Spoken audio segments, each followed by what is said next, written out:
શ્રી ગણેશાય નમઃ. જય શ્રી કૃષ્ણ મિત્રો.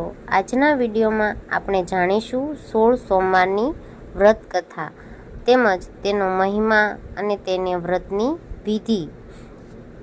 તો 16 સોમવારનો વ્રત કરવાથી મહાદેવ તથા માતા પાર્વતીજીની કૃપા પ્રાપ્ત થાય છે. મનુષ્યને આરોગ્ય, સૌભાગ્ય, સુખ, ધનની પ્રાપ્તિ થાય છે. આ વ્રત 16 સોમવાર સુધી કરી પછી તેનું ઉજવણું કરવાનું હોય છે. આ વ્રત કોઈ પણ કરી શકે છે.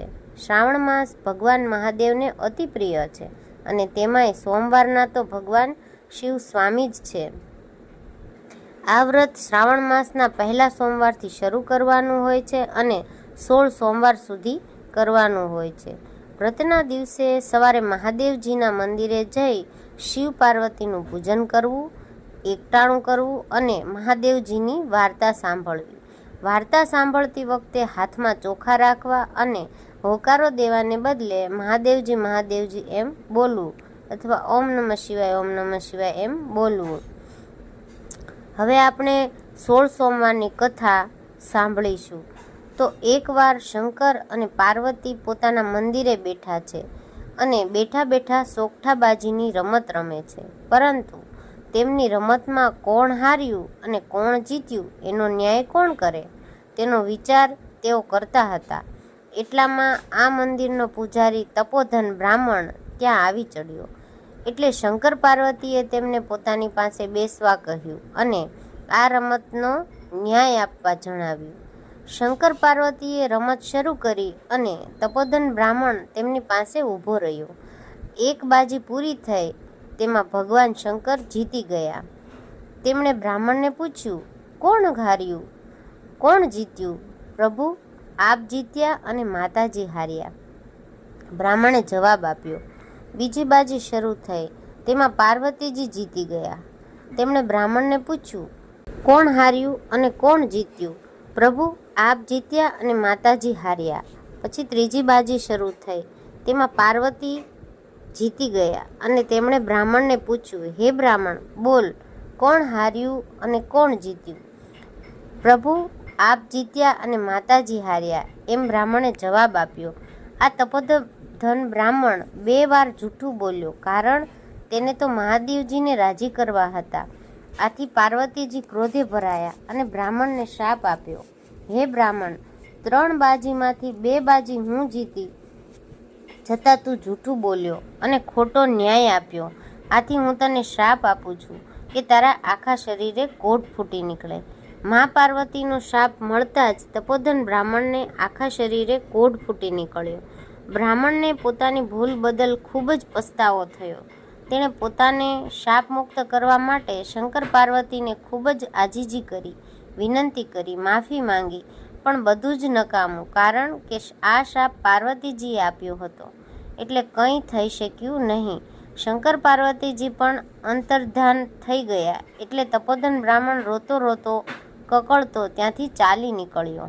તે હિમાલય પરથી રડતો રડતો નીચે ઉતરતો હતો ત્યારે રસ્તામાં ગાય મળી. તેને પૂછ્યું કે ક્યાં જાઓ છો તમે? તો બ્રાહ્મણે જવાબ આપ્યો કે મને માં પાર્વતીનો કોપ લાગ્યો છે, તેનું નિવારણ કરવા જાઉં છું. ત્યારે ગાયે કહ્યું કે મારું દુઃખ પણ સાંભળતા જાઓ. મારા આંચળ ફાટું ફાટું થાય છે, પરંતુ મારું દૂધ કોઈ પીતું નથી, વાછરડા પણ ધાવતા નથી. તો એવા ક્યાં પાપ કર્યા છે તેનું નિવારણ પણ પૂછતા આવજો. ત્યારબાદ તેમને ઘોડો મળ્યો. તેણે પણ બ્રાહ્મણની વાત સાંભળી પોતાનું દુઃખ જણાવ્યું કે મારે પીઠ પર મોતીના પલાણ છે, પરંતુ મારી પર કોઈ સવારી કરતું નથી. મેં એવા તે ક્યાં પાપ કર્યા હશે તેનું નિવારણ પણ પૂછતા આવજો ને.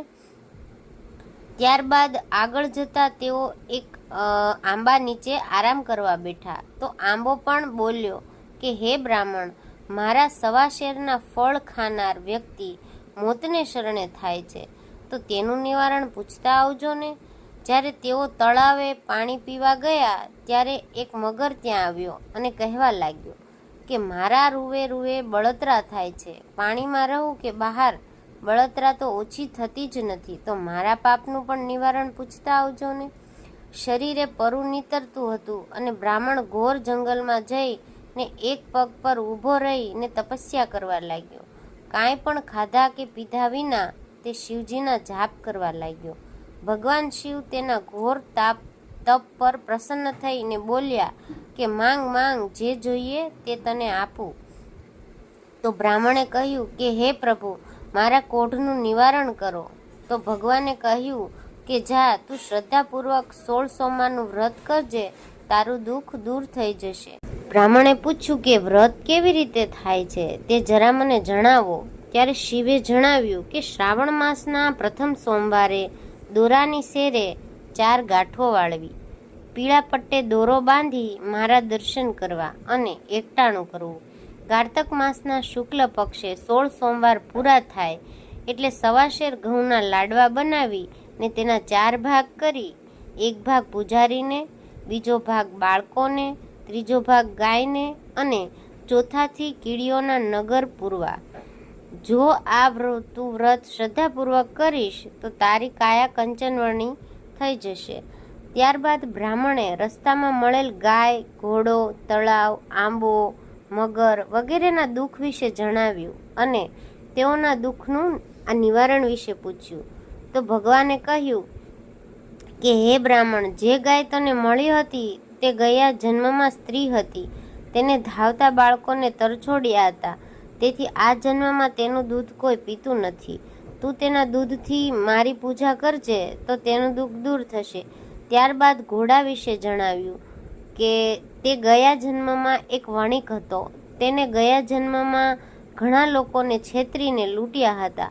તેથી આ જન્મમાં તેની આવી હાલત થઈ છે. તું મારું નામ લઈ તેની પર સવારી કરજે, એ તો તેનું દુઃખ દૂર થઈ જશે.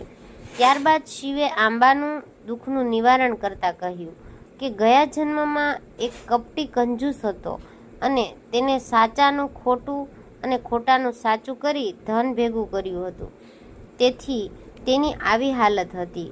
તું તેના નીચે ખાડો ખોદીશ તો તને ધનના ઘડા મળશે. તેનાથી તું પરબ બંધાવજે અને ગરીબોને દાન કરજે તો તેના ફળ અમૃત જેવા થઈ જશે. મગર વિશે પણ જણાવ્યું કે તે ગયા જન્મમાં એક બ્રાહ્મણ હતો અને તે ખૂબ જ વિદ્વાન હતો, પણ તેણે કોઈની વિદ્યાનું દાન કર્યું નહીં. તેથી તેના રૂએ રૂએ બળતરા થાય છે. તું બીલીપત્રને તેની આંખોને અડકાડી ને તેને પ્રસાદ આપજે તો તેની બળતરા શાંત થઈ જશે. બ્રાહ્મણે પાછા ફરતી વખતે બધાના પાપનું નિવારણ કર્યું. જે રીતે શિવજીએ કહ્યું હતું તેમ જ કર્યું તો તે બધાને તેમાંથી મુક્તિ મળી ગઈ અને શિવજીના કહ્યા પ્રમાણે તેને 16 સોમવારનું વ્રત કર્યું તો તેનું દુઃખ પણ દૂર થઈ ગયું અને તેની કાયા ફરીથી કંચન જેવી થઈ ગઈ. આ રીતે 16 સોમવારનું વ્રત કરવાથી દરેકની મનોકામના પૂર્ણ થઈ જાય છે અને ભગવાન શિવ સદાય તેમની પર કૃપાયમાન રહે છે.